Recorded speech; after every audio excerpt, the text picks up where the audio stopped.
Hey everyone, and welcome to Almost Cancelled. I'm Peter, that is Connor, and we are going to talk about the OA Season 1, Episode 7. It's called Empire of Light. Full spoilers for the episode. And first thing I want to say is, those bastards. Yeah. Those bastards ended the flashback story that we'd been told for several episodes on a giant cliffhanger like that, and then decided, oh, now's the time to do an entire episode set in present day. I mean, I felt like, it's got to be happening at some point because this is the second last one, so it's got to be It is the somewhere. penultimate episode. Yeah, but man, really? After that? Do you know, I don't even, I like that they took the time to do another full present day one, like the first episode. It's just really frustrating that it was right after that cliffhanger. But Yeah. that kind of works because at the end of this one, when she says, right, tonight I'm going to finish my story, and that's like sets you up for the finale, like, oh, okay, right, we're good. So Because it's a good ending to an episode, that. not only is it just work in the sense like, oh no, we're getting to the real meat now, it's also like it keeps you on edge all episode because you're constantly thinking, like, do we get back to that? Mm. And it's not to say that the episode didn't have eventful moments, because it did. There was a lot of big stuff that happened in the present day story in this one. Standout scene, probably the dinner table scene, Yeah.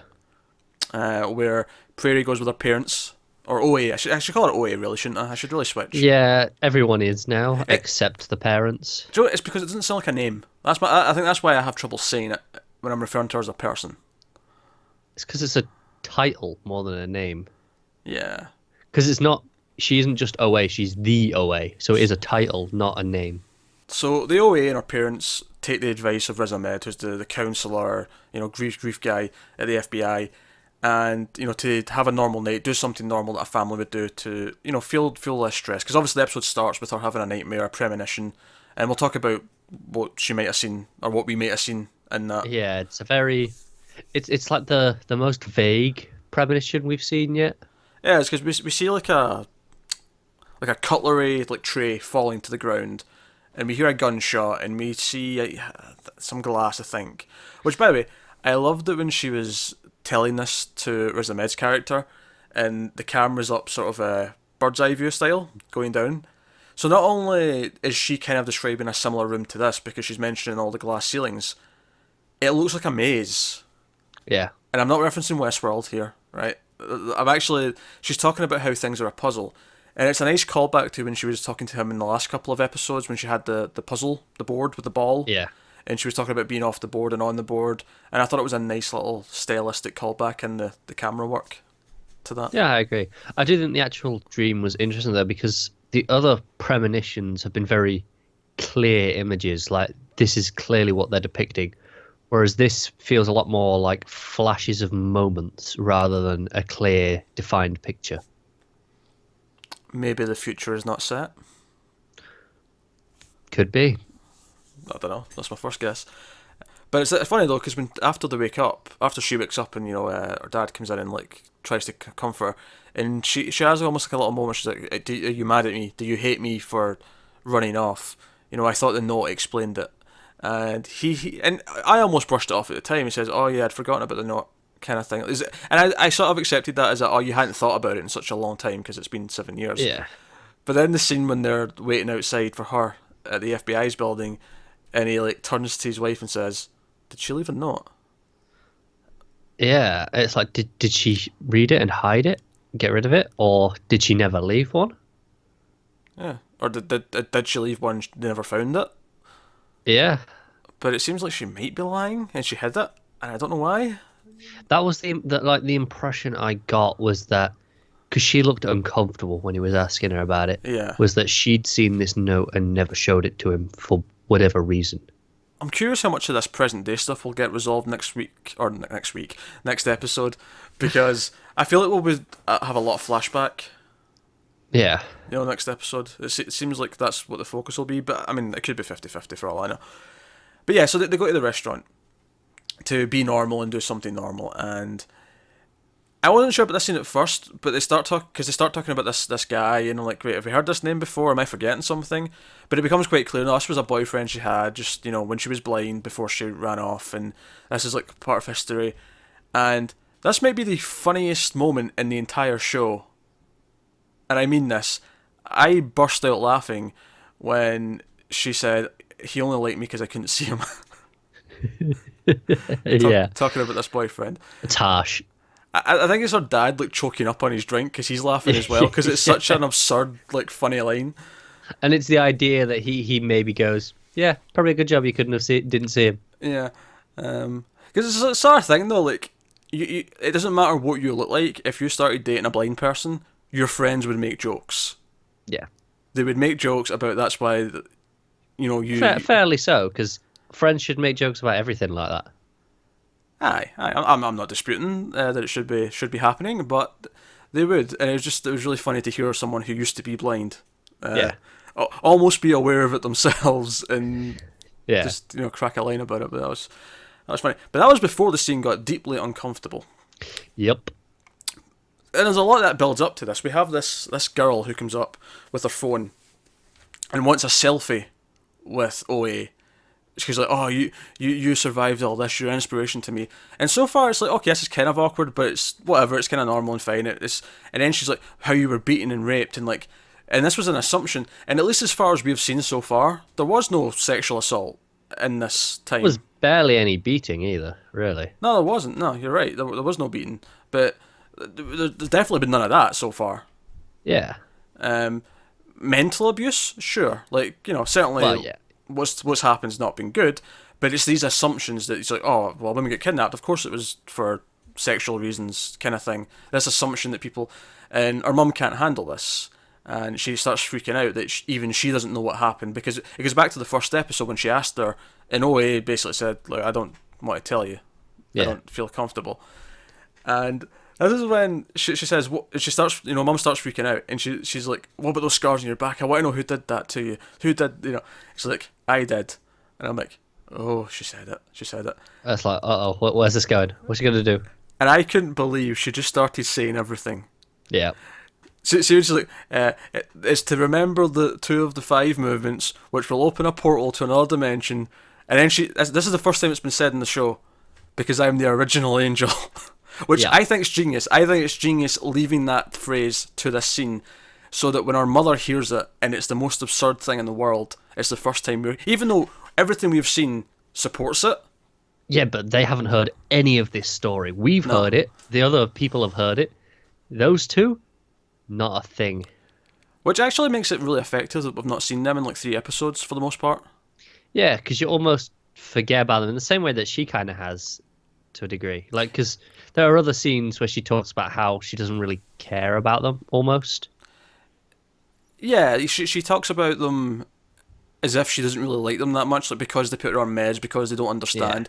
She sees them as this obstacle rather than loving parents that she wants to go back to and that kind of thing.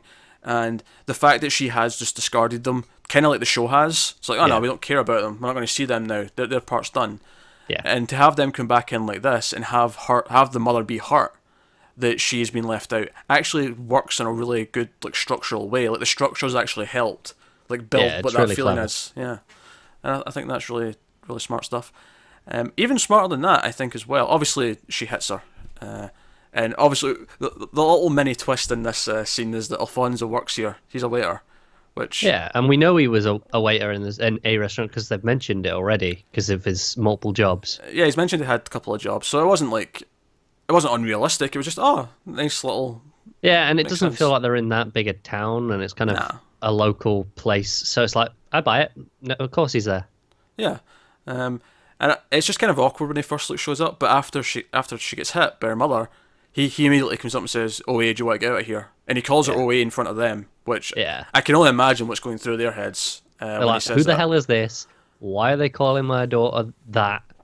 And what? And how does he know? Because you'd think they'll clearly put together OA for Original Angel after this has just happened, and they'll go, why the hell does he know more than us?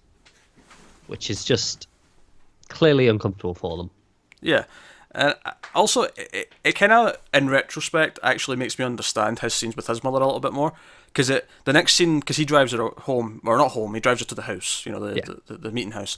And he has this sort of talk with her in the car when they park. And he's like, you know, and he brings up that she never talks about her parents. Like, you know, I mean, she mentioned the start of the story and like how they came and got her, but as soon as it's went on and she's like completely forgot about them, he brings up everything we've just kind of done, and the way that she's kind of ignored them.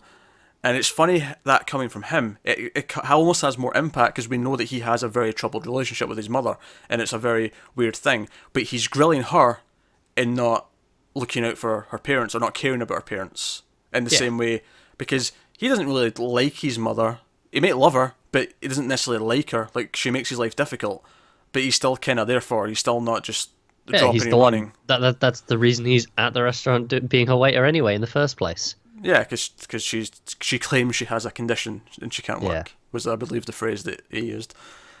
But no, it gave everything he said a bit more weight. Like, it kind of aligned both their plots, and it almost... I'm like, oh, I get why that's been a thing for his character. I completely get it now. It makes complete sense. So, no, that was a really nice culmination of two plots sort of running into each other. The other main plot in this episode would be Steve. Yes. Who, of course, is attracted to the girl who flipped her shit in the computer class before. It makes perfect sense, though, to be fair. I don't know. When it went for the kiss, it was corny, so I appreciated that she pointed out that it was corny. Yeah. Well, it's clearly been into it because she wanted another one, but, you know, she pointed it out, and I respect that. I respect the self-awareness of, not necessarily the show, but that character. Yeah, it's got to be there.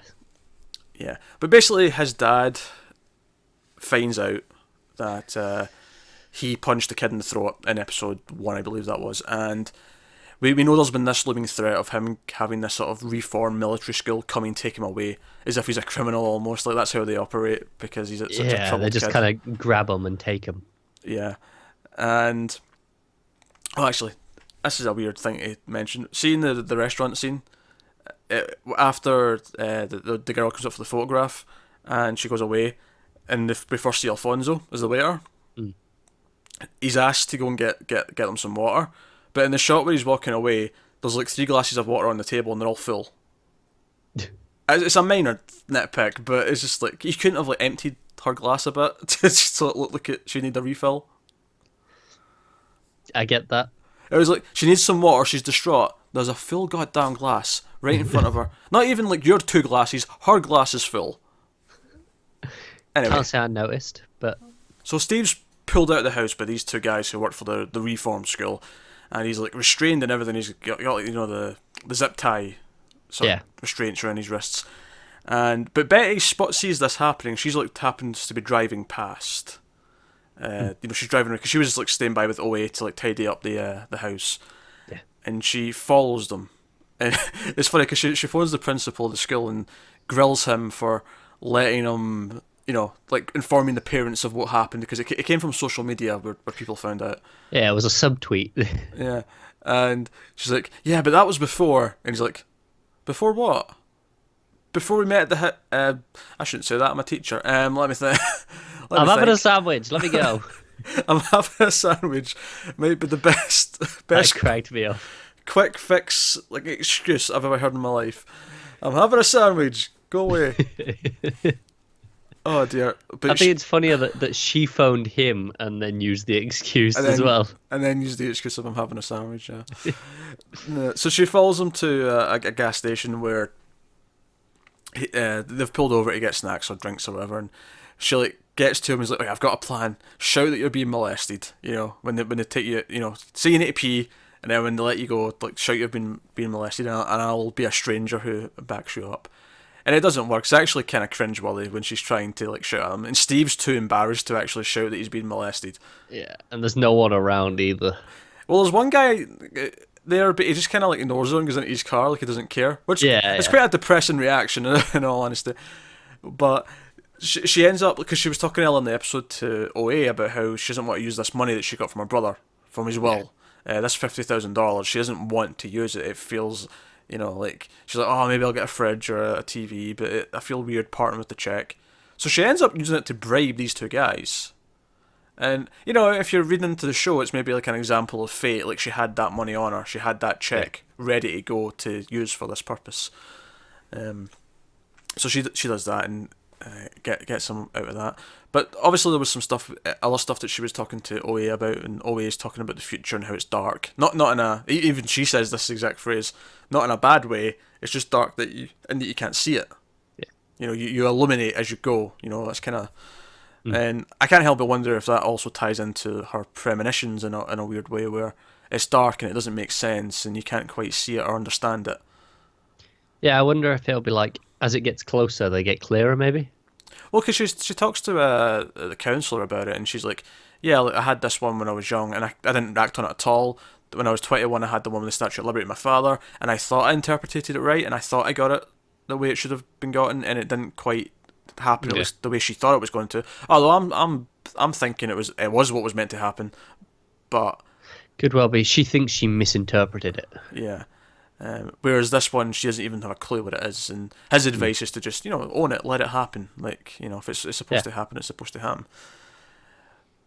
But yeah, so they get back to the house, and this is it. These two things kind of coincide together, where they get back in Betty's van, who, by the way, wants to be called BBA now. Yeah, I kind of missed where that came from. Just me, or Yeah, I don't remember. It was kind of like OA herself. We didn't really get to see the scene where she decided she was called OA anymore. yeah. At least that though. She had like, we got the bit where she had the inkling of what the name could be, and then you kind of get, okay, time has passed. Whereas here, it's just like she's just like a BBA or whatever it was, and then it's like, hang on, what? And all I could think was B.A. Baracus from the A-Team, but Fair enough.